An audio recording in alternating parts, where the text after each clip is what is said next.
Bismillahirrahmanirrahim. Assalamualaikum warahmatullahi wabarakatuh. Ashadu an la ilaha illallah, ashadu anna Muhammad Rasulullah. Allahumma sholli ala Sayyidina Muhammad wa ala ali Sayyidina Muhammad kama sholaita ala Sayyidina Ibrahim wa ala ali Sayyidina Ibrahim bil alamina innaka hamidum majid. Alhamdulillah, kita ketemu lagi ya dalam kajian-kajian berikutnya. Ini sudah sampai berapa jam ini unggahan yang kemarin ya. Unggahan yang kemarin itu baru mendapatkan 937 viewer ya. 937 viewer, jadi belum 1000 ya, lambat sekali ya, belum 1000. Akhirnya itu akan menjadi menghambat juga ketika aku akan mengunggah unggahan yang baru ya. Itu udah 21 jam masih 943 viewer. Justru yang lalunya kembali yang mampir-mampir tanggal 30, 10, 20, 21 itu sudah 24 jam masih 901. Jadi lambat. Karena aku akan mengunggah itu sebagaimana kecepatan viewer itu mencapai 1000-an ya. Tapi ya sudahlah ya. Memang kajian-kajian ini kajian-kajian yang bukan sensasi, bukan hanya hahaha ya, kajian yang memang menguras pemikiran ya, dan itu akan menyeleksi para viewernya. Artinya tidak sembarang viewer dia akan merasa tertarik untuk masuk ke dalam channel ini begitu. Itulah yang sebabnya yang aku bilang, kalau kemarin ada yang bilang, wah Gus Beti sudah mendapatkan penghasilan yang apa ya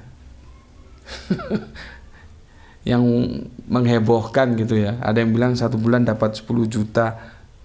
Aku jawab 10 juta uang dari Hong Kong apa. Kalau 1 bulan dapat 10 juta dari YouTube kan sudah beli rumah aku. Orang nyatanya masih ngontrak. Justru faktanya sebaliknya ya. Ada beberapa bulan kemarin nggak mendapatkan kontribusi dari YouTube karena iklannya itu tidak memenuhi kuota. Makanya kan di sini ada orang bilang itu gendongin det, kalau orang Jawa, saling mendukung ya. Kalau nggak dari masukan dari YouTube ya, lewat iklan yang dimana kalian itu anti skip terima kasih, anti download terima kasih. Juga dari saudara-saudara kita yang dengan kesadarannya memberikan bantuan infak dakwah lewat rekening. Ya dari dua ini aja lah channel ini biayai untuk beli spidol, bayar internet dan segala macamnya ya. Jadi ndak begitu bisa diadu channelku ini dengan channel-channel yang lain karena memang konteksnya berbeda. Ini kan konteks menu edukasi. Jadi kalaupun lambat itu sangat bisa diterima ya. Bayangkan dalam waktu 21 jam hanya menyeraup 937 viewer. Itu sangat lambat ya. Oke lah. Aku minum dulu. Bismillahirrahmanirrahim. Kemarin aku telah memberikan tanggapan atas komentar yang masuk dari saudara kita di Bondowoso ya. Ini aku baru baca, ternyata dia telah memberikan tanggapan balik yang menurutku lost contact ya. Menurutku lost contact, dia tidak memahami dari semua penjelasanku. Ya itulah keterbatasan kalau kita bertemu atau berdiskusi lewat virtual seperti ini, kecuali kalau kita saling berhadapan muka ya. Makanya aku diskusi-diskusi lintas agama terutamanya itu aku tidak mau kalau lewat virtual, harus berhadapan muka gitu, supaya kesalahpahaman itu dapat di apa namanya itu, diminimalisir ya, sehingga dapat dipahami. Bentar, ini kemana ini komentarnya? Bentar.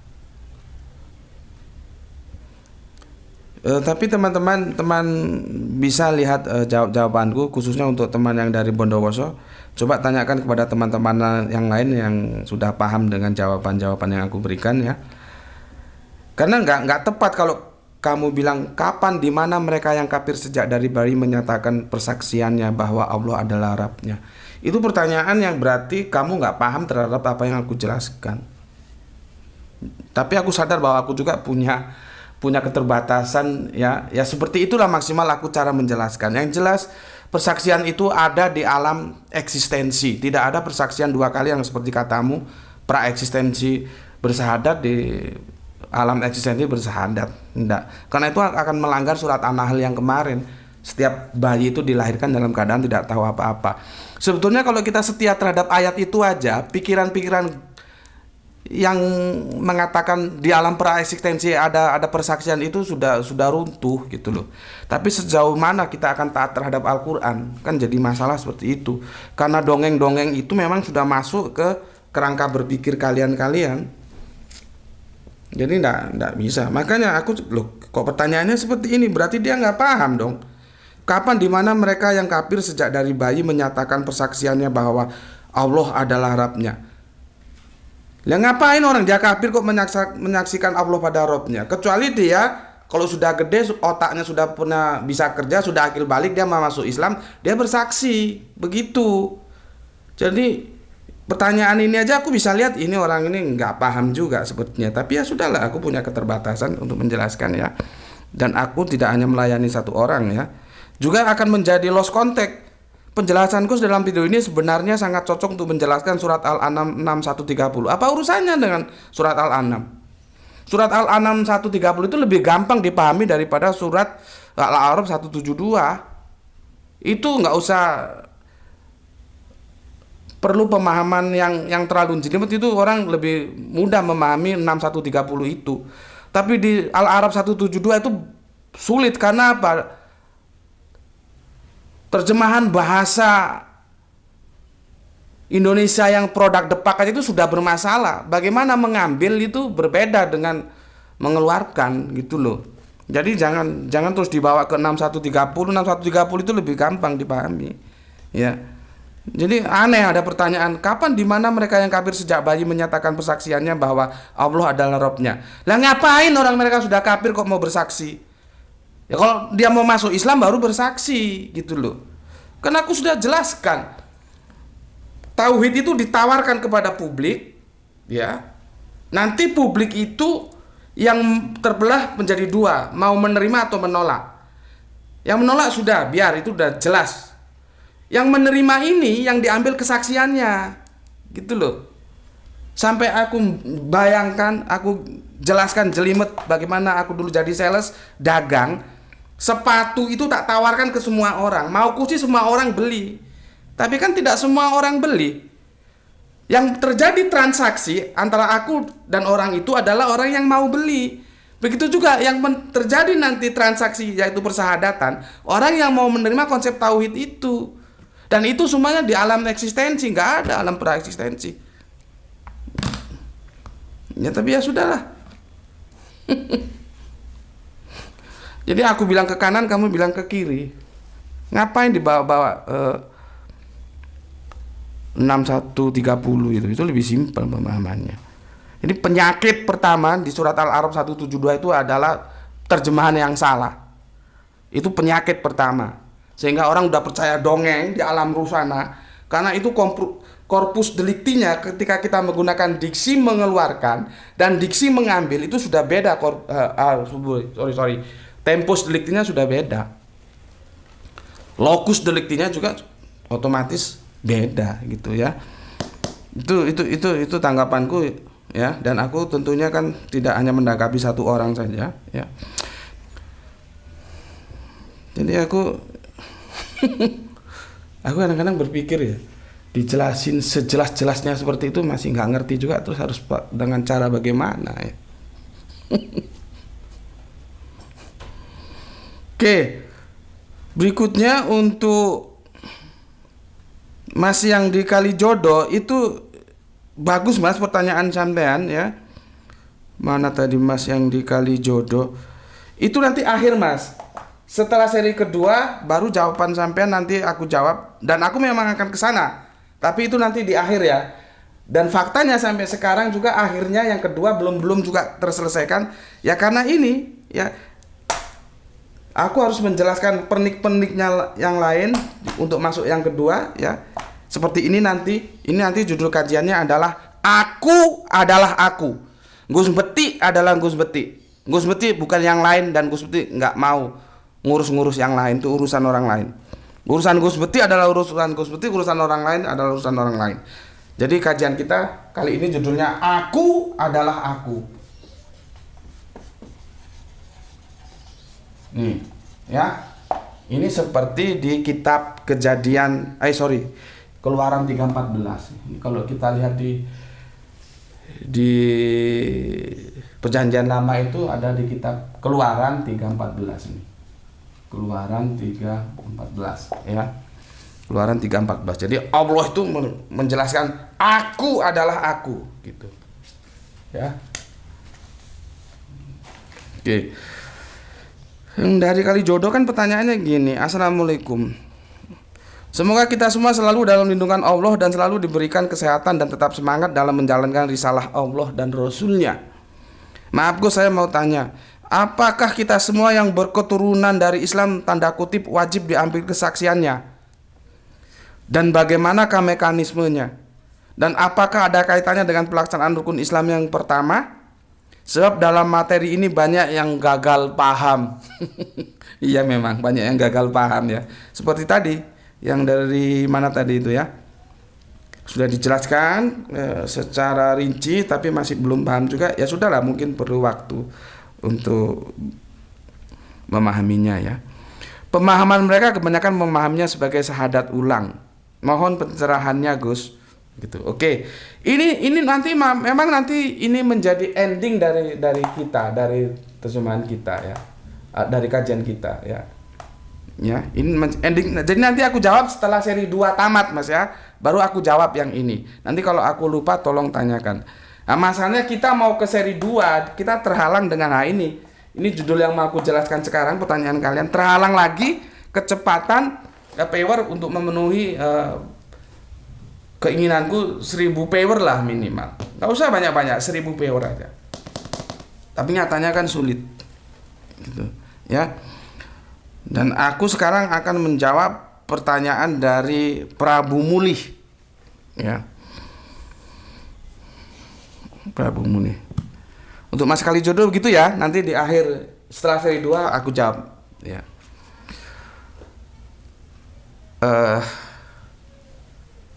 Masa aku harus mengulang-ulang sih ya? Kan enggak ya. Mengulang-ulang juga kadang-kadang jengah aku. Intinya kalau aku ngomong itu tegas-tegas, aku itu nggak pernah tedeng ngaling-ngaling, terus jangan diperhati, oh itu marah ngamuk-ngamuk, jangan. Ya, karakterku memang begitu, tapi aku tetap menghargai pendapat siapapun, pendapat kalian meskipun beda dengan aku, itu aku hargai. Ya, tapi jangan ngomong aku marah, oh itu kok marah-marah, kok ngamuk-ngamuk, enggak gitu. Kalau kamu ngomong gitu di depanku tak tempeleng kamu, tak usir kamu, jangan ngaji sama aku. Ya, karena aku nggak suka dikatakan begitu. Enggak, memang karakterku tuh memang begini. Kalau ngaji sama aku tegas-tegas saja. Ya. Jangan nanti dibilang kok ngamuk-ngamuk, kok marah-marah. Enggak, ya memang karakternya begini. Apalagi kalau aku sudah mempertahankan pendapatku dalam perdebatan. Oh, jangan main-main. Selama aku mempunyai argumentasi yang kokoh, itu 1 sen pun tidak akan bergeser aku dari perdebatan itu. Ya. Oke. Ini dari Prabu Mulih, Mas HS. Assalamualaikum Gus. Waalaikumsalam. Salam dari Prabu Muli, Sumatera Selatan. Ini nggak tahu sama Palembang ini ke arah ke kiri ya, kalau dari selatannya, dari Lampung ya. Jujur saya angkat topi ketika Gus Beti berani mengkritik dan membongkar Bible. Tapi sedikit garuk-garuk kepala ketika Gus Beti mengupas Al-Quran dalam beberapa ayat. Kalau boleh sedikit saran, boleh, saran aja kok enggak boleh. Banyak juga boleh ya. Gus Beti bisa mencontoh cara Gus titik-titik. Aku nggak mau sebut nama. Gus titik-titik, baca sendiri di komentarnya itu ya. Dalam menjelaskan Al-Quran dengan menggunakan beberapa atau salah satu tafsir-tafsir Al-Quran, gunanya agar tidak terputus sanadnya sampai ke Rasulullah Shallallahu Alaihi Wasallam. Mohon maaf kalau komennya agak sedikit pedas. Oh ya, ndak apa-apa, ndak perlu minta maaf ya. Dan komennya aku senang. Bukti dari senang itu aku beri apresiasi, aku tanggapi ya. Tapi saya subscriber apa bacanya ini? Subscriber, ya gitu leh. Subscriber, sorry. Subscriber sejati yang rajin nonton video Gus Beti. Terima kasih. Oke, terima kasih kembali atas apresiasinya menjadi subscriber di channel ini. Oke, aku akan jawab Mas ya.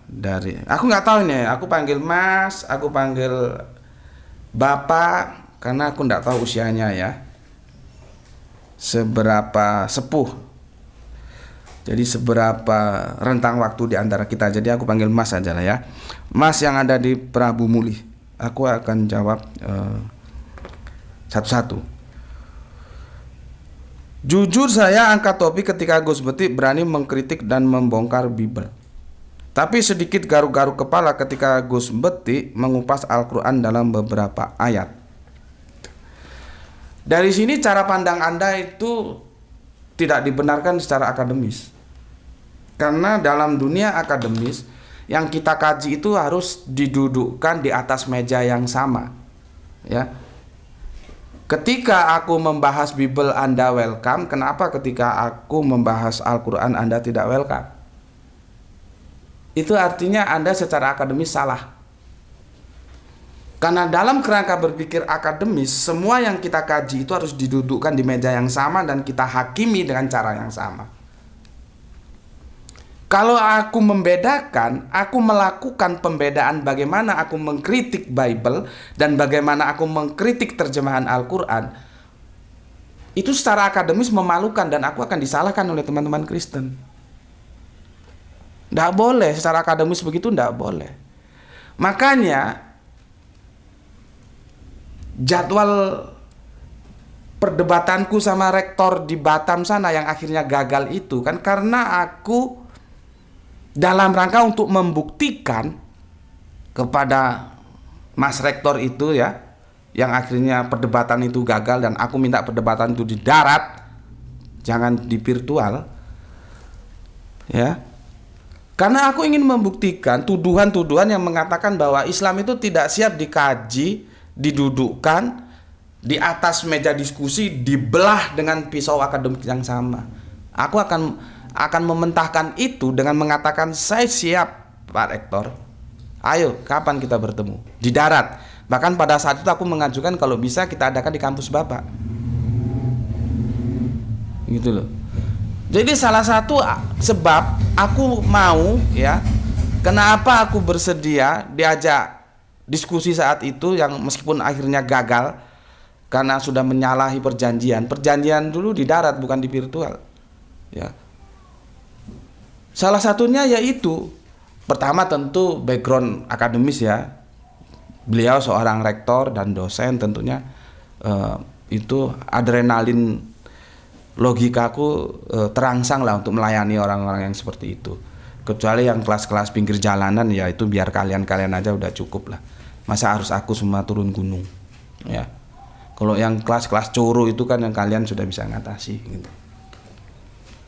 Ya, di samping kapasitas dan otoritas beliau yang itu memenuhi syarat untuk berhadapan dengan Gus Beti, juga salah satu keinginan untuk membuktikan penilaian Pak Rektor itu atas pemikir-pemikir Islam atau atas Islam itu sendiri keliru. Yang beliau katakan bahwa Islam tidak siap dibedah di atas meja yang sama bersama Kristen. Tidak. Justru Islam sangat siap. Gitu loh.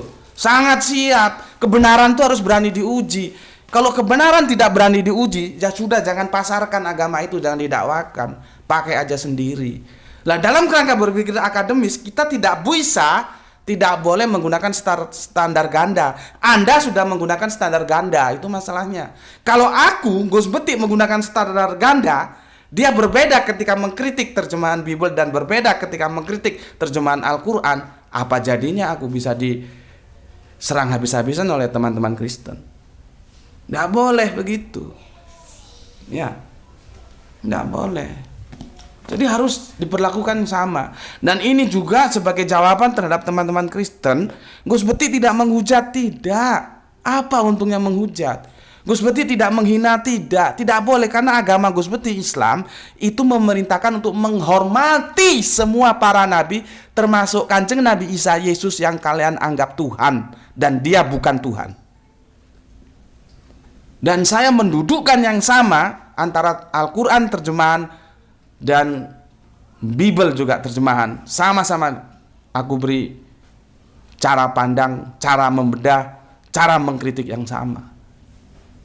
Ya, jadi makanya kalau yang masuk ke sini komentar anjing-anjing itu aku anggap kalau bahasanya itu nggak menggenapkan dan tidak mengganjilkan, aku anggap makin lalu sajalah. Ngapain yang gitu-gitu juga coro-coro gitu ditanggapi ya.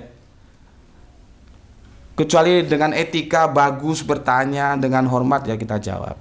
Orang mulutnya sama mulut anjing nggak jauh beda, ya memang anjing kan. Aku juga kadang-kadang tanya, gitu kok bilang punya agama gitu. Memang agama dia mengajarkan mulut kotor seperti itu untuk menghina agama orang lain. Simpel saja. Ya. Itu Mas Prabu Muli jawabanku yang pertama ya. Aku minum dulu. Ini belum sempat bikin kopi ini tadi.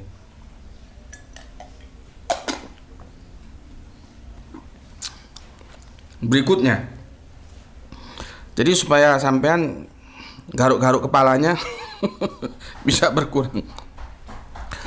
Ya, berikutnya, kalau boleh sedikit saran, Gus Beti bisa mencontoh cara Gus titik-titik dalam menjelaskan Al-Quran dengan menggunakan beberapa atau salah satu tafsir Al-Quran. Gunanya agar tidak terputus sanadnya kembali ke Rasulullah Shallallahu Alaihi Wasallam. Aku akan jawab gini dulu. Kalau boleh sedikit saran, Gus Beti bisa mencontoh cara Gus titik-titik dalam menjelaskan Al-Quran. Pertanyaannya, kenapa kok nggak dibalik saja? Kenapa kok nggak Gus titik-titik itu kamu suruh untuk menjelaskan Al-Quran seperti Gus Beti menjelaskan? Kenapa harus aku yang kamu suruh menjadi dia? Kenapa nggak dia kamu suruh menjadi aku? Renungkan dulu pertanyaan itu. Bismillahirrahmanirrahim.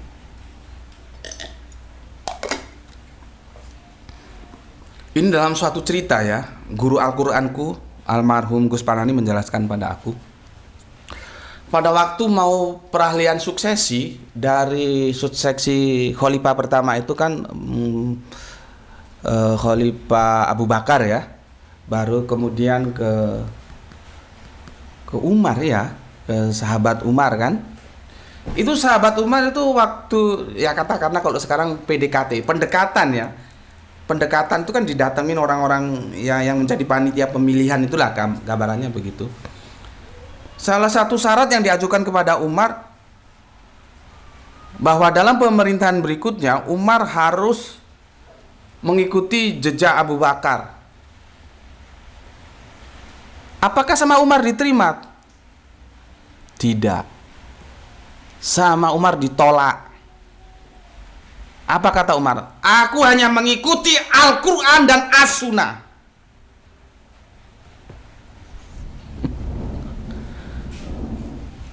Itu Abu Bakar, itu Umar itu begitu. Dalam suatu kisah Umar bilang, ya, bahwa dia laki-laki, aku laki-laki. Dia punya kepala, aku punya kepala. Dia punya otak, aku punya otak. Jadi sahabat Umar gitu, tidak mau sahabat Umar. Dan itu penolakan itu menjadi salah satu penyebab agak mengganjal terpilihnya sahabat Umar sebagai, ini hujan ya, nanti kalau ada suara-suara kurang jelas ya dimaklum, ini hujan deras ini, sebagai khalifah. Sahabat Umar tidak mau. Sahabat Umar mau tunduk terhadap Al-Quran dan As-Sunnah. Terhadap Abu Bakar sekalipun dia tidak mau tunduk. Artinya apa? Abu Bakar biar menjadi Abu Bakar, dan Umar pun menghormati Abu Bakar. Jangan Abu Bakar disuruh menjadi Umar atau Umar disuruh menjadi Abu Bakar. Masing-masing orang punya karakter hidup dengan dunianya sendiri-sendiri. Background Abu Bakar dan background Umar itu mempunyai latar belakang sejarah kehidupan yang beda. Mereka harus dijadikan sama dalam tata kelola negara. Ya nggak bisa dong. Aku mempunyai sejarah kehidupan masa laluku itu yang tidak sama dengan Gus yang kamu bilang. Terus aku mau kamu samakan dengan dia. Ya nggak bisa dong. Nggak bisa. Gitu loh. Makanya ya aku sudah bilang, kalau kamu mau makan tempe, kamu beli tempe. Jangan kamu makan tempe, mau makan tempe kamu beli tahu, tahu kamu paksa jadi tempe. Atau sebaliknya, kamu mau makan tahu tapi kamu beli tempe. Jadi kalau kamu mau makan tempe, kamu beli tempe, kamu goreng, kamu makan. Kamu mau makan tahu, kamu beli tahu, kamu goreng, kamu makan. Jangan kamu mau makan tempe, kamu beli tahu, tahu kamu paksa untuk jadi tempe. Sampai modar nggak bisa. Meskipun tahu dan tempe itu podo wae, sama-sama bahannya dari dele. Tapi sejarah bagaimana dari dele menjadi tempe dan dari dele menjadi tahu itu beda. Setiap orang punya karakter sendiri-sendiri. Aku bilang, ya, kalau kalian mau ngundang Gus Beti, kalian harus terima Gus Beti apa adanya. Jangan sekali-kali mengatur Gus Beti. Itu yang aku sampaikan kepada panitia setiap ada kajian-kajian dimanapun. Aku ini bukan orang yang tidak suka uang. Orang hidup itu tidak normal kalau dibilang tidak suka uang. Tapi aku bukan orang yang terus membranding diriku supaya diundang ke sana terus dapat amplop. Oh, enggak. Kebebasanku itu sudah aku bayar lunas. Tidak ada yang bisa membeli kebebasanku berapapun meskipun aku hidup melarat. Jadi kalau sudah ngundang Gus Beti, terima dia apa adanya, jangan kamu atur begini begitu. Kalau kamu mau yang halus-halus, undang yang lain, jangan undang Gus Beti. Aku bilang begitu. Nggak ada kompromi. Kebebasanku itu mahal. Nggak ada yang bisa beli kebebasanku. Ya. Kalau mau Gus Beti ya Gus Beti, mau yang lain yang halus-halus ya yang lain-lain sana. Jangan Gus Beti dipaksa untuk menjadi yang lain. Nggak bisa. Ya. Jadi biar semuanya itu, yang penting tujuannya, goalnya sama, bagaimana Islam ini menjadi jaya dan tersiarkan kepada semua makhluk di dunia. Itu aja. Soal cara karakter orang beda-beda. Soal bagaimana dia mendapatkan pencerahan Islam juga beda-beda. Itu menjadi varian yang itu indah. Jangan semua diseragamkan. Kalau semua seperti Gus yang kamu mau menjadi seragam kan, jadi tidak varian. Justru varian full color itu suatu keindahan. Sekarang terserah kalian. Kalau kalian mau halus-halus, sana sama Gus itu ngajinya. Tapi kalau mau ya blak-blakan, tembak langsung, ngomong apa adanya, hitam-hitam, putih-putih, nggak ada abu-abu, nah di sini. Begitu. Jadi kalau sampean ya mau ngaji ya yang framingnya seperti Gus yang sampean maksud, ya sampean ngajinya ke sana. Ke channelnya dia, jangan ke channelku. Salah. Kalau mau yang blak-blakan ke channelku seperti itu sudah benar. Jadi jangan kamu ngaji ke sini kamu suruh aku seperti dia. Kamu mau membayar kebebasanku? Berapa kamu kuat bayar? Kamu kasih rumah pun meskipun aku sekarang nggak punya rumah nggak akan pernah aku terima. Mahal. Orang-orang seperti aku itu freedom ya, kebebasan itu mahal. Dia hanya tunduk terhadap Allah dan Rasulnya. Aturan yang lain itu bisa tunduk bisa tidak. Seperti sahabat Umar bilang, dia hanya tunduk kepada Al-Quran dan Sunnah, tidak mau tunduk terhadap apa yang sudah ditelurkan oleh Abu Bakar. Karena yang ditelurkan Abu Bakar itu bisa saja diterima Umar, bisa saja ditolak. Ngapain kita beragama kok digadaikan kepada orang lain? Gitu. Ya, tidak begitu. Sekarang berbicara tentang tafsir, ya. Berbicara tentang tafsir. Menjelaskan Al-Quran dengan menggunakan beberapa salah satu tafsir Al-Quran gunanya agar tidak terputus sanadnya sampai Rasulullah. Berani bertaruh, ya. Sanad itu menjamin kebenaran. Berani bertaruh sama aku. Kamu tahu nggak apa sanad itu? Karena kalau tafsir itu ditarik ke sanad, pertanyaannya, Rasulullah itu pernah menafsirkan Al-Quran dalam bentuk buku gitu, pernah? Coba jawab. Pernah nggak Rasulullah oh ini tafsir Al-Quran menurut Kanjeng Nabi Muhammad gitu. Terus para penafsir itu merujuk ke sini terus sampai ke bawah sana. Pernah? Ada nggak tafsir Al-Quran Kanjeng Nabi Muhammad, ada nggak? Coba, kamu jawab dulu. Kalau kamu akan memegang sanad. Sanad itu tidak menjamin kebenaran. Justru sanad itu bisa menjadi racun. Ketika lewat sanad itulah kesalahan tidak dikoreksi, dia akan terus diwariskan kepada generasi-generasi berikutnya. Karena menganggap orang-orang dulu itu pasti benar. Benar dari Hong Kong apa? Kebenaran itu hanya ada kepada Kanjeng Nabi. Karena dia yang mempunyai hak maksum. Selain Kanjeng Nabi, kita boleh setuju, boleh tidak.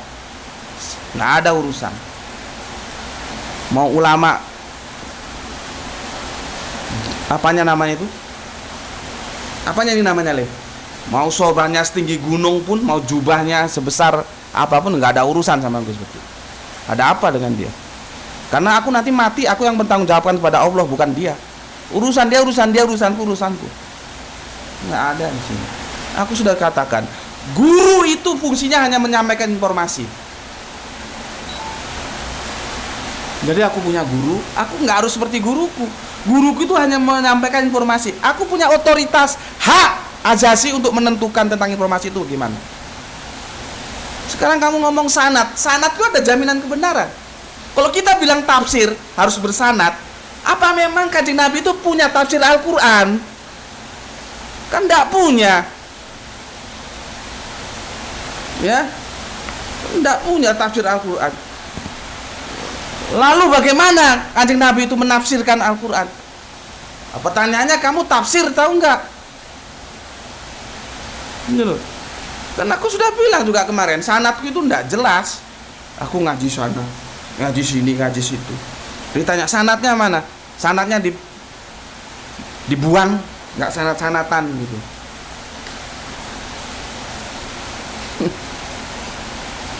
Kan begitu. Apa sanad itu menjamin sebuah kebenaran? Ya seperti itu tadilah ya. Terjemahan surat Al-A'raf 172 karena sudah dianggap kebenaran itu terjemahan Depak. Oh ini sanadnya benar. Ini nanti diterjemahkan lagi, diwariskan lagi. Kebodohan seperti itu diwariskan terus. Nggak ada satupun yang berani koreksi. Bahwa itu seharusnya mengambil bukan mengeluarkan. Siapa mau ngoreksi itu? Itu korban sanad. Gitu loh. Nggak bisa. Harus ada keberanian melakukan overlapping. Jadi sebetulnya gampang kok. Ada orang ngomong, lihat saja omongannya yang dilihat, jangan orangnya. dia itu bersesuaian dengan Al-Quran dan As-Sunnah tidak. Itu aja sudah. Sing sonat, sing senet, sing sunut itu hanya, ya kalau mau dipakai silakan, enggak, jangan dijadikan sebuah patokan kebenaran. Ya, enggak begitu. Nanti aku buktikan bahwa ulama-ulama dulu itu menafsirkan ya salah. Kan ada ulama bilang, oh kalau mau menafsirkan harus menguasai ini, menguasai itu, menguasai ini, menguasai itu. Kapan kita mau mengerti Al-Quran kok caranya begitu? Jadi orang ditakut-takuti belajar Al-Quran, seolah-olah dia aja yang punya hak menafsirkan. Kan dia mau mengkooptasi orang. Hidup sekali kok mau digitukan. Seolah dia yang punya otoritas. Orang tidak boleh gitu. Ya. Oke. Ya. Tafsir ya. Tafsir itu gini dulu, aku jelaskan dulu ya supaya ngerti. Ya. Supaya ngerti. Etimologinya dulu ya. Etimologinya. Tahu nggak etimologi? Kalau nggak tahu tanya sana. Ya. Etimologinya itu begini. Pasaro. Ya. Yupasiri. Ya, tafsiron. Ini namanya tasrif, bukan takhrib ya, tasrif. Nih. Ya. Sekarang ya, tafsiron itu apa sih? Tafsironnya apa sih? Ini apa? Ya. Bisa saja dikatakan penjelasan. Ya, bisa saja dikatakan uraian. Bisa saja dikatakan keterangan. Nih, ini secara etimologi, ya. Ya. Sekarang kita bahas secara terminologinya gimana sih tafsir itu ya. Terminologi ya. Terminologi tafsir itu adalah ya pendapat. Jadi tafsir itu pendapat. Pendapat. Ya, pendapat atas apa? Pendapat atas sebuah informasi. Jadi pendapat itu untuk menjelaskan sebuah informasi. Ya, mana ya Al-Quran Bapak Le? Ini mas-masnya biar tahu. Ini informasi nih. Ya. Nah, maka tafsir itu terminologinya untuk menjelaskan informasi ini. Tapi harus tahu kalian, tidak semua dari 6.236 ayat ini harus ditafsirkan, tidak. Ada yang tidak perlu ditafsirkan, kita sudah paham. Ya, makanya nanti di surat Ali Imran itu ya, surat 3 itu ada yang mukamat mutasabihat. Mutasabihat itu bukan remeng-remeng. Ini goblok juga. Orang Al-Quran sudah jelas kok bilang remeng-remeng itu. Mutasabihat itu sebuah diksi-diksi yang punya polisemi, punya banyak makna. Nah, nanti makna mana yang mau kita ambil disesuaikan dengan konteksnya. Dan itu sudah kita bahas setahun yang lalu. Kalau aku harus kembali ke situ lagi ya muter-muter, nggak selesai ini nanti. Ya. Jadi aku gregetan ada yang ngomong, Gus Putih jangan bahas ayat-ayat mutasabihat. Kalau kamu nggak berani bahas ya sudah, kamu menongai cangkemmu. Jangan ngarang-ngarang orang. Al-Quran ini diturunkan untuk manusia, jadi manusia harus tahu. Terus dilarang-larang. Karena dia salah memahami mutasabihat. Gitu. Ya kamu belajar supaya kamu tahu mutasabihat. Ya. Nih ya, etimologi ya. Dia ya ini bisa penjelasan, bisa uraian, bisa keterangan. Terminologinya pendapat. Jadi tafsiran itu pendapat. Pendapatnya siapa? Manusia. Berarti apakah dia absolut? Ya ora. Bisa benar, bisa salah. Orang dia pendapatnya manusia kok. Ini absolut. Pendapat manusia terhadap ini itu relatif. Makanya tafsir itu ada begitu banyak. Mau ikut tafsir yang mana kau? Dan jangan kamu kira tafsir ini dan tafsir itu sama. Bisa beda, bisa nggak sama. Ya. Jadi begini keterangannya. Ya. Oke. Udah jelas di sini. Ya, nanti kok aku jelaskan seperti tadi. Lalu apakah Kanjeng Nabi itu menyusun kitab tafsir? Enggak ada. Jadi jangan ngomong sanad tentang tafsir. Ya. Kamu kira penafsir nanti ingat noleh, mana Jalalain deh. Aku tunjukkan Jalalain itu salah.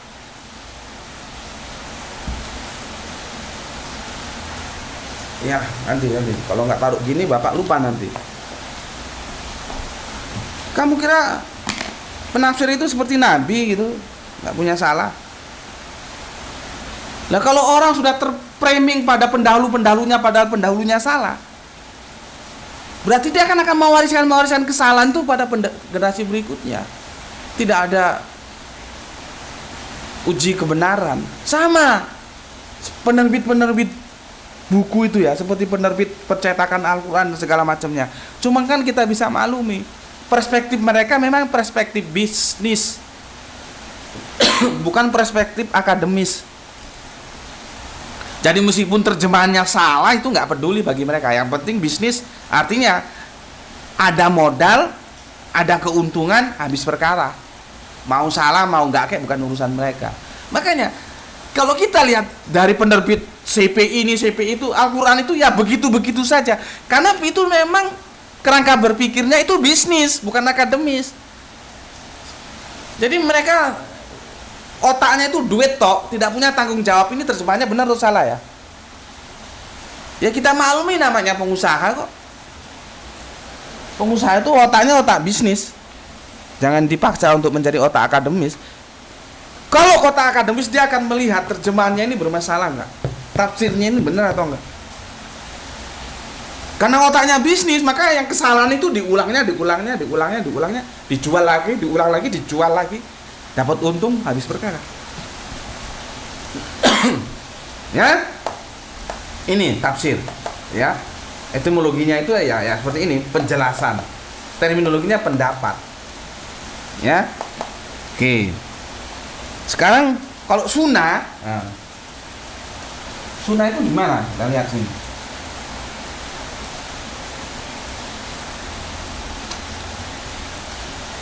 Sunnah, ya. Ini terbagi jadi 3 nanti, ya. Sunnah, nanti pakai kacamata ini aku, ya. Sunnah secara fikih dulu ya. Secara fikih terlalu panjang. Nanti ada sunnah, wajib, makruh, mubah, tetek bengek itulah ya. Terus secara fikih maka sunnah itu dikerjakan pahala, tidak dikerjakan ora popo. Ini kata orang-orang fikih loh ya. Aku nggak mengatakan ini benar atau salah. Karena ada kata-kata nggak dikerjakan nggak apa-apa. Nah, itu apa benar begitu? Tapi itu bukan diskusi kita lah. Ya, saat ini diskusi kita sunnah secara fikih itu begitu. Amalan kalau kamu kerjakan kamu dapat pahala, ditinggalkan ora opo-opo. Nanti ada wajib, ada makruh, mubah segala macamnya. Itu tinjauan secara fikih. Oke. Sekarang tinjauan secara lugotan, secara bahasa, ya. Secara lugotan itu adalah sunnah itu ketentuan, seperti sunatullah, ketentuan Allah. Sunat haya, ketentuan hidup. Ya sunnah opo, burine opo terserah. Kalau sunatullah ya ketentuan Allah. Dicasin. Ya, itu jangan dirubah biar begitu. Ya. Begitu, sunatullah keturunan Allah. Nah, ini sunatullah ini, lihat. Ya, ini lihat ini. Ini sunatullah ini. Ya, ini sunatullah. Kita nanti menjelaskan tentang hukum gravitasi ini. Ini sunatullah ini, perhatikan. Ini sunatullah ini. Ya, Allah sudah menetapkan seperti itu, ketentuan sudah ditentukan seperti itu. Sunatullah kalau masuk ke para saintis yang kafir-kafir itu menjadinya apa? Nature of law, hukum alam.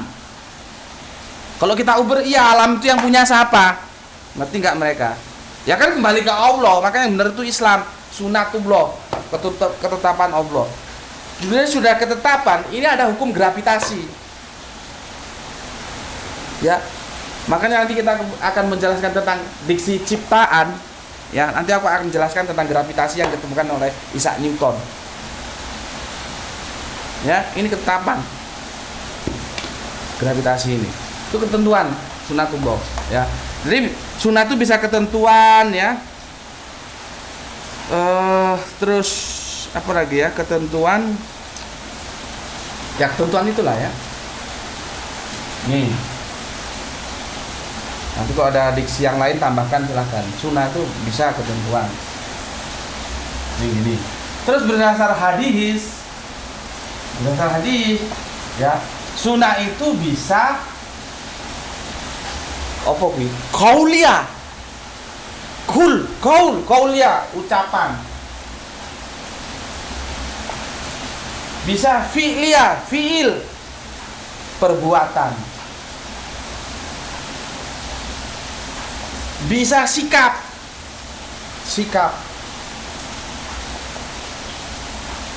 Ini. Ya. Secara hadis, ya, sunnah itu bisa ucapan, bisa perbuatan, bisa sikap. Kita nggak ngurus yang ini. Sekarang ini kita ngurus yang ini. Ya.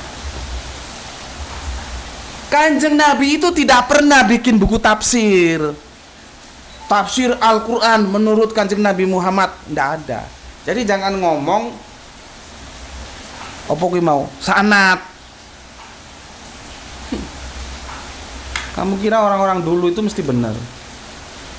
Ya. Nih hadis ya. Inilah tafsir Al-Quran. Makanya kelompokku kalau ngaji itu Al-Quran. Nih.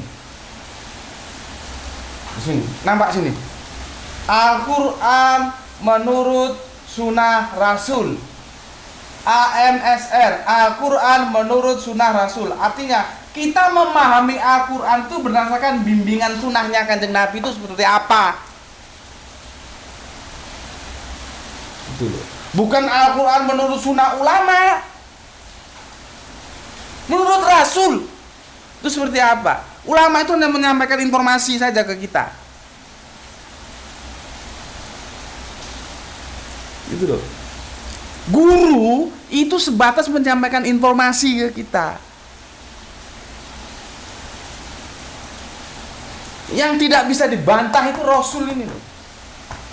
Maka pahami Al-Quran menurut sunnah Rasul. Maka kajiannya namanya Al-Quran menurut sunnah Rasul. Karena apa? Di sini itulah tafsir Al-Quran itu.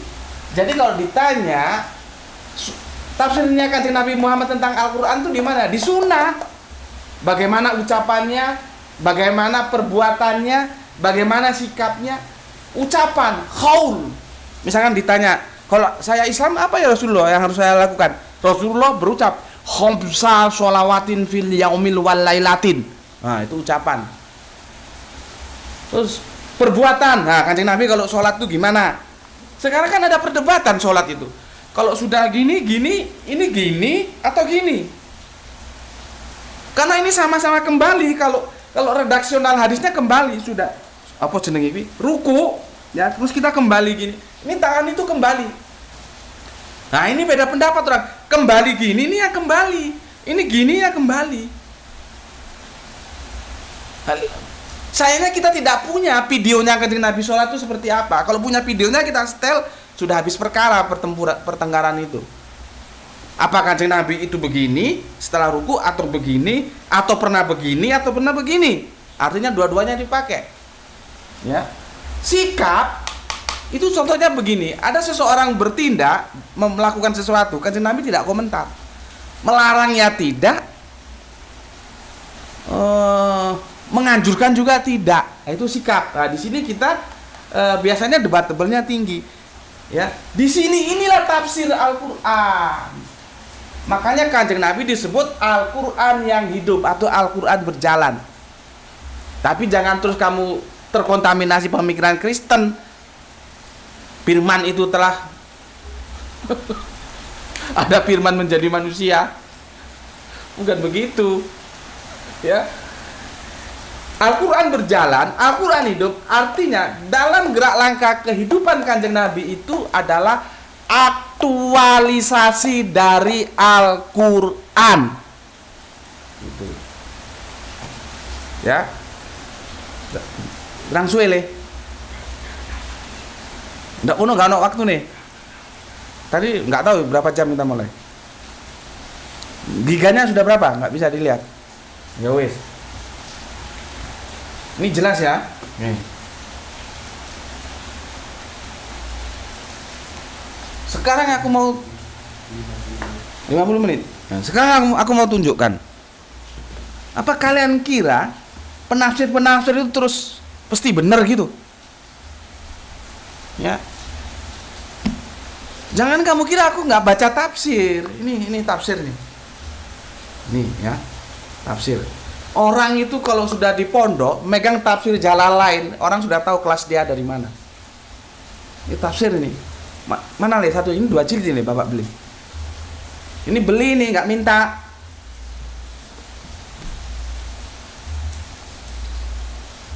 Nih tafsir. Ya. Ya, ini satu seri. Belum lagi tafsir yang model beginian. Jadi jangan kamu kira aku nggak baca tafsir. Ini tafsir yang Al-Quran menurut Sunnah Rasul.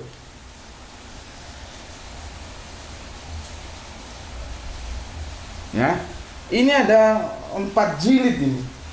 4 jilid. Nih berikutnya, ini tafsir. Ya, ini ada 4 jilid nih sebetulnya. Ya. Ini tafsir. Ini taruh sana. Dan aku juga lengkapi dengan membaca ini. Ini perlu untuk mendukung memahami tafsir, karena tafsir itu sudah berbicara kehidupan. Kita harus tahu budaya, antropologis Arab, budaya Arab itu seperti apa. Ada lagi buku sirah Kanjeng Nabi, dan itu perspektifnya beda banget dan asik banget itu. Aku belum sempat membagikannya kepada kalian. Mana ya bukunya ya? Bentar.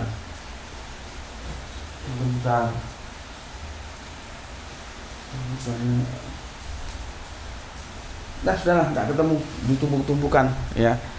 Jadi aku baca tafsir. Jadi kalau aku ngomong Jalalain itu salah, itu aku sudah pelajari. Nggak mungkin aku nggak pelajari bisa ngomong salah. Jadi jangan kamu anggap tafsir itu mesti benar. Pendapat, tafsiran itu pendapat. Pendapat dia begitu, pendapatku belum tentu begitu. Pendapatnya Umar sendiri, pendapatnya Abu Bakar juga sendiri. Yang tidak boleh kita selisih pendapatnya Kanjeng Nabi. Terus begitu ada ulama, pendapatnya nggak boleh diselisih. Apa dia Nabi apa? Maksum itu haknya Kanjeng Nabi, jangan kamu berikan kepada orang lain. Siapapun nggak punya hak maksum. Semua bisa salah, bisa benar. Sekarang aku mau tunjukkan. Kamu buka surat Al-Hadid.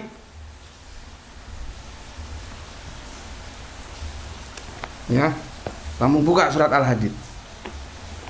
Supaya tahu kalian semua. Semua itu tergantung kita sendiri mau belajar atau enggak. Cari guru yang pintar, tapi kamu jangan seperti gurumu. Kamu harus menjadi dirimu sendiri.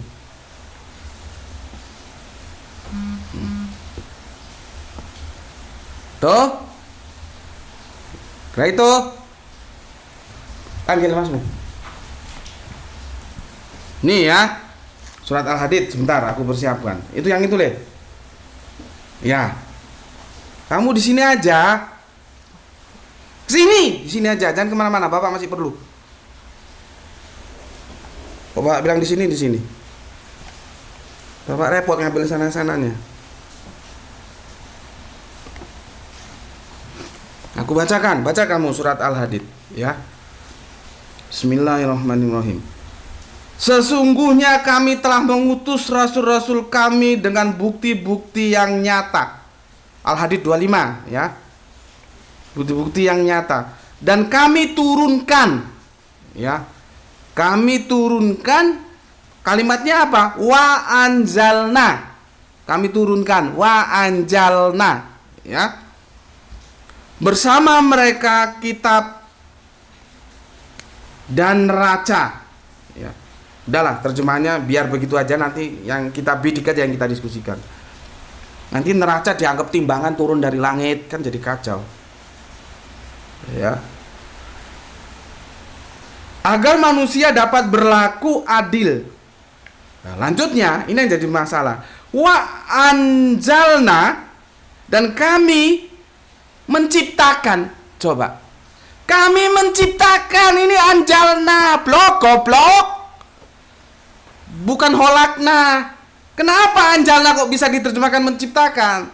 Anjalna itu seperti yang di atas, menurunkan, gitu loh. Ini yang bikin biang keok ketika diterjemahkan secara salah. Hadis besi yang mempunyai kekuatan, ya, hebat dan banyak manfaat bagi manusia, dan agar Allah mengetahui siapa yang menolong agamanya dan Rasulnya, ya. Walaupun Allah tidak dilihatnya, sesungguhnya Allah maha kuat, maha perkasa. Itu kita biarkan. Yang kita perlu tanya, bagaimana wa anjalna itu kok bisa diterjemahkan menciptakan itu loh. Coba. Tapi aku bisa memaklumi. Karena apa? Ini diambil dari jalan lain. Ini terjemahannya sudah terpengaruh tafsirnya jalan lain. Lihat ini. Makanya kamu tuh di situ, Bapak lagi perlu. Bapak nggak bisa nunjukkan ini. Lihat ini. Ini nampak nggak? Nampak nggak di situ? Harus jelas. Sama bawahnya itu. Kenapa diterjemahkan sama sedangkan arubiunnya tidak sama? Yang Bapak kotak tahu kamu? Kotak atas bawah itu. Lihat itu. Itu arubiunnya kan sama itu. Anjalna kan?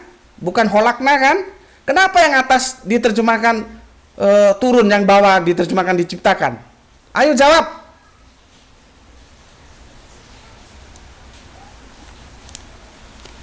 Ada yang bisa jawab? Jangan melampaui Al-Quran. Tunduklah terhadap Al-Quran. Al-Quran itu dari Allah yang maha tahu. Jangan kamu sok tahu. Tuh. Kesalahan-kesalahan ini akibat yosanat kui mau. Menyanat. Kalau yang disanat bener ya nggak masalah. Yang disanat nggak bener itu loh, masih aja ini nanti kalau dicetak ya nggak dikoreksi sama penerjemahnya, sama penerbitnya, karena ujungnya dia ujung-ujungannya bisnis, bukan akademis. Ini dicetak ulang, nanti aku mati, aku mampus, diterjemah, dipakai oleh Grahito mampus, dipakai anaknya, cucuku, putuku, keblangsak semua. Karena apa? Sanad. Aku tidak mengatakan sanad itu salah. Yang jadi masalah, ketika yang diwariskan sanad itu salah, itu akan terwariskan terus kalau tidak ada kritik. Nah, seperti ini, itu karena mereka sudah terperangkap oleh tafsiran Jalalain. Nih, ya, kamu beli ini, supaya pintar. Tafsiran Jalalain, ya, sudah terperangkap dalam tafsiran Jalalain. Ya, aku katakan, bentar, minum dulu. Bismillah.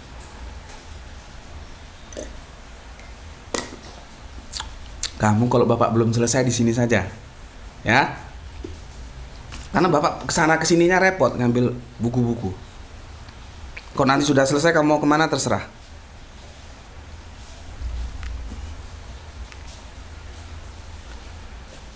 Aku itu sangat menghormati Pak Jalalain. Ya. Jangan kira aku tidak menghormati Pak Jalalain. Dia ulama kita, aku hormati. Tetapi aku tidak harus sependapat dengan Pak Jalalain. Yang pertama. Berikutnya, aku bisa memaklumi kalau Pak Jalalain salah. Karena apa? Al-Quran ini canggih.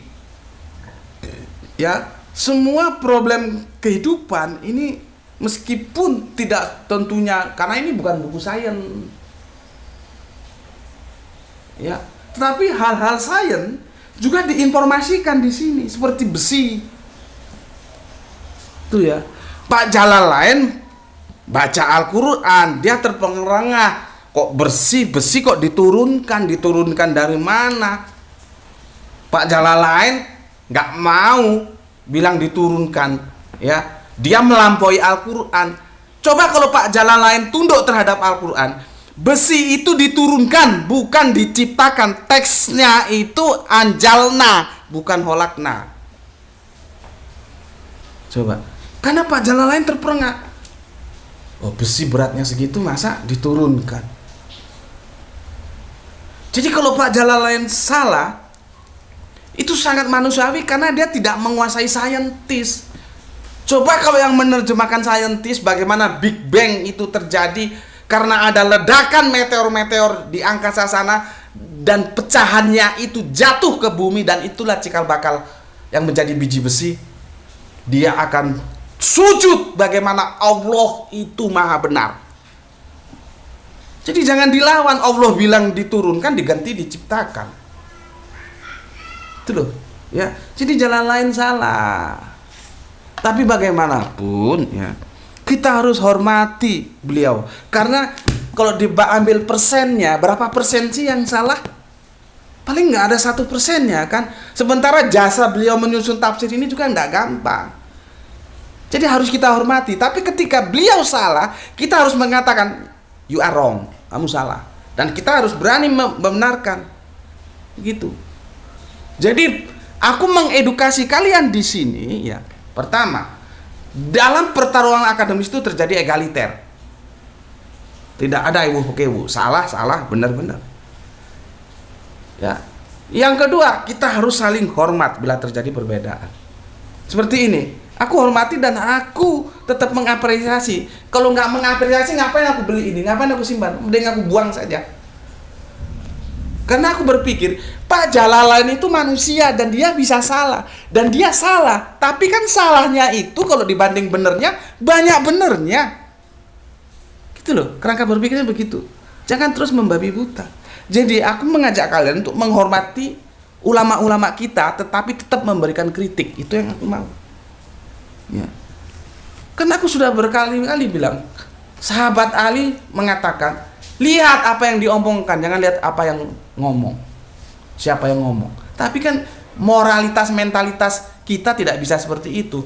Masih melihat casing seseorang. Pernah dalam satu saat ada orang menentang aku habis-habisan ketika aku mengatakan Kanjeng Nabi Isa tidak akan turun lagi. Oh, dia menentang habis-habisan. Tiba-tiba dia balik kucing mengatakan dia bisa menerima pendapatku setelah mendapatkan penjelasan dari si Gus yang dimaksud oleh saudara kita dari Prabu Muli itu. Artinya apa?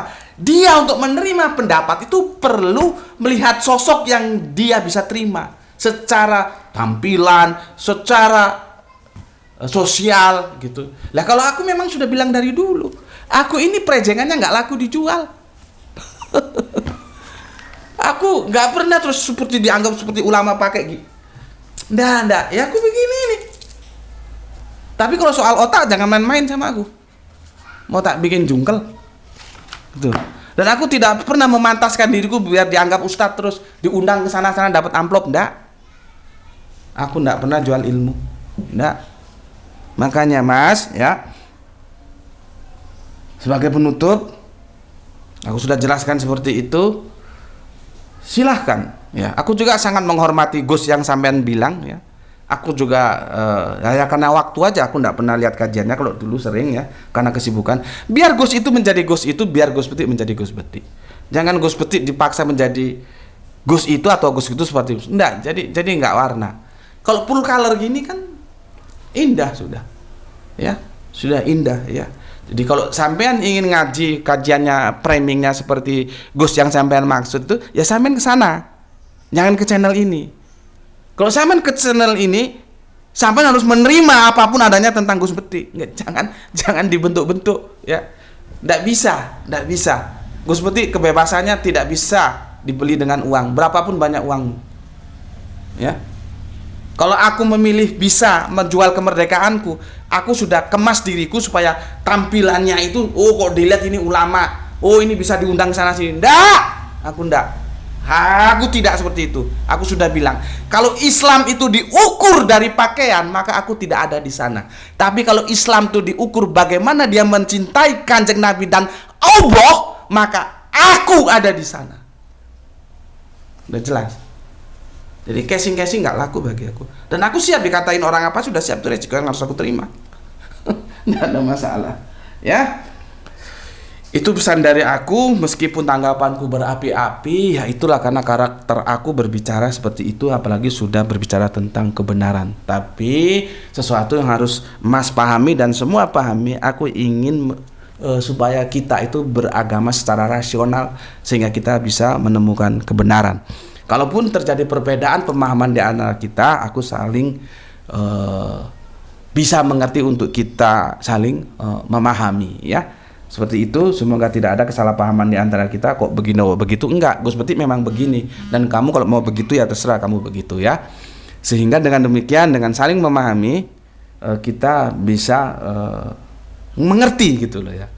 Aku kalau kajian-kajian di kampus itu ada salah satu, dia termasuk sudah tingkat nasional. Tapi kami sudah saling mengerti, gitu loh. Kalau dia ngisi kajian, aku ya dengar, ya aku perhatikan dia isi kajian gitu. Meskipun belum tentu aku setuju tentang apa ya, tapi aku dan kami kalau ketemu saling senyum, saling sapa, saling hormat. Padahal kami sebetulnya beda diametral antara bagaimana cara dia berpendapat, cara aku berpendapat. Karena apa? Backgroundnya tidak sama. Dia dari pondok, aku dari jalanan. Gimana mau sama? Tapi kami saling bersaudara, kami saling memahami. Oh dia begitu, oke. Aku begini, oke. Gitu aja, ya. Jadi pesan sebagai penutup kajian ini, Mas. Aku adalah aku, Gus Bekti adalah Gus Bekti. Nggak usah repot-repot Gus Bekti disuruh jadi yang lain, nggak. Yang lain biar menjadi yang lain, sehingga full color varian ya, kan itu menjadi asik. Kalau seragam semua itu tidak asik. Aku telah menjelaskan, kalaupun ada yang kurang jelas atau kurang apa yang mana, ya batas kemampuanku sampai di situ. Dan seharusnya kita hari ini membahas surat 30 ya, tapi akhirnya tertunda lagi besok ya. Semoga besok kita bisa bahas. Setelah itu kita selesaikan di sini. Ini belum selesai sampai sekarang. Bismillahirrahmanirrahim. Alhamdulillahirabbil alamin.